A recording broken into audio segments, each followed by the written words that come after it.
آج میں آپ سے ایک ایسی دعا کے بارے میں بات کرنا چاہتی ہوں جو صرف لفظوں کا جادو نہیں، دل کی ایک سچائی ہے۔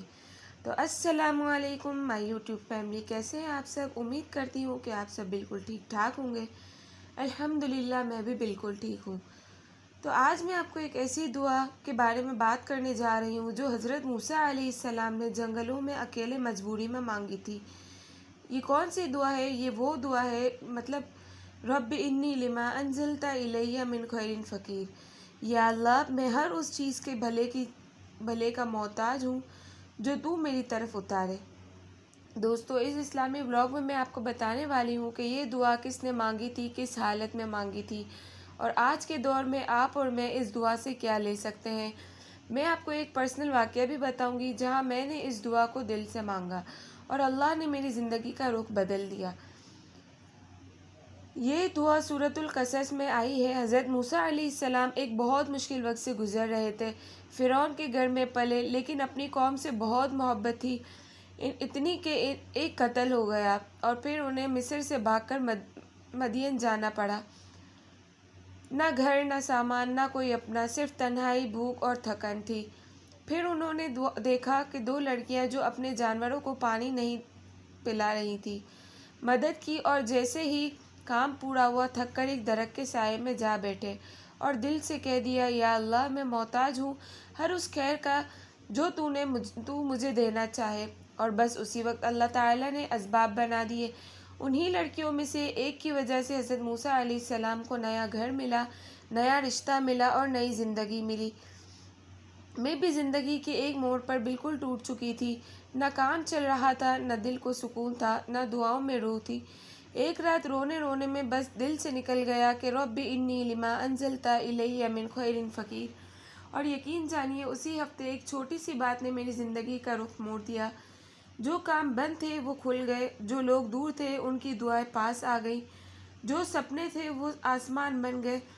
اس دعا کا اثر کیا ہے؟ یہ دعا ایک بہت ہی طاقتور ہے۔ جہاں بندہ کہتا ہے کہ میرے پاس کچھ بھی نہیں، تو دے گا تو چلے گا، یہ دعا توکل اور شکر دونوں کا اظہار ہے۔ یہ دعا سیلف لیس ہے، اس میں کوئی شرط نہیں، کوئی کمپلیمنٹ نہیں۔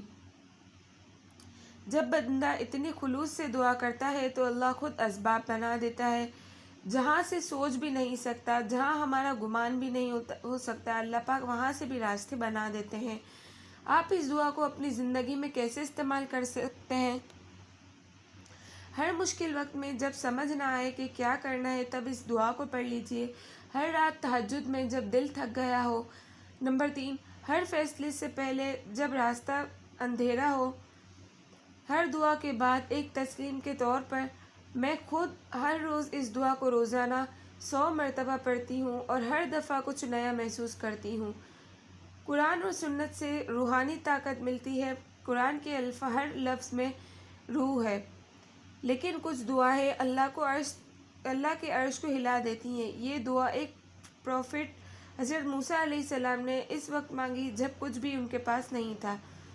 جب ہم دنیا سے ہاتھ کھینچ کر صرف اللہ کی طرف دیکھتے ہیں تو آسمان سے راہ بنتی ہے۔ دوستو، اگر آپ بھی کسی تنگی میں ہو، کسی ایسے موڑ پہ ہو جہاں راستہ نہیں ملتا، تو ایک دفعہ رات کے اندھیروں میں دل کے سفید سے کہہ کر تو دیکھو کہ یا اللہ، میں محتاج ہوں ہر اس بھلی چیز کا جو تو مجھے دینا چاہے۔ اللہ کے راستے عجیب ہوتے ہیں۔ جو دعا آج کرو گے اس کا جواب انشاءاللہ کل ملے گا۔ یہ شاید ایک ایسی جگہ ہے جہاں آپ نے کبھی سوچا بھی نہ ہوگا۔ تو بس اپنی دعاؤں میں اس دعا کو ضرور شامل کریں اور درود شریف کی کثرت کرتے رہیں اور استغفار کی کثرت کرتے رہیں۔ اگر آپ نے کبھی اس دعا کو دل سے مانگا ہو تو کمنٹ میں لکھنا مت بھولیے، اور اگر آپ چاہتے ہیں کہ میں اگلا ولاگ کسی اور اسلامک قرآنک دعا پہ کروں تو وہ بھی مجھے نیچے مینشن کریں۔ اگر آپ کو میری یہ ویڈیو پسند آئی ہو تو لائک کریں، کمنٹ کریں، شیئر کریں اور سبسکرائب کرنا مت بھولیے۔ ملتے ہیں اگلے اسلامک ولاگ میں، تب تک کے لیے اپنا بہت سارا خیال رکھیں۔ اللہ حافظ۔